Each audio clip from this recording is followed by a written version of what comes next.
Hello everyone. तो अब अगले लेक्चर सेकेंड वर्ल्ड वॉर की तरफ चलते हैं। What was the policy of Indian National Congress during second world war. Second world war के वक्त इंडियन नेशनल कांग्रेस का पॉलिसी क्या था? तो पॉलिसी इनका यही था, cooperation of Britain in case of assurance of complete independence. अगर कंप्लीट इंडिपेंडेंस का एश्योरेंस ब्रिटेन दे रहा है तो हम लोग भी कोऑपरेट करने के लिए तैयार हैं।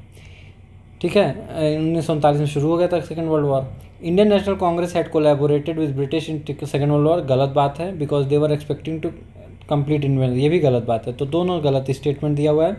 Congress ministries in all the provinces resigned in the year 1939। सही बात है। Congress did not accept the decision of the viceroy to declare war against Germany in the context of Second world War. ये भी सही है और आर को explain भी कर रहा है इसमें।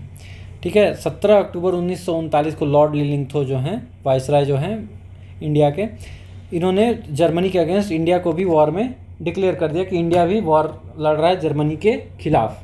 ठीक है। Congress ministry in all the provinces resigned in 1939। क्यों? क्योंकि ये ऊपर ये वाला रीजन है। ठीक है, इसमें से कोई रीजन नहीं है। Because British government had declared India as a war torn country without the consent of Indians.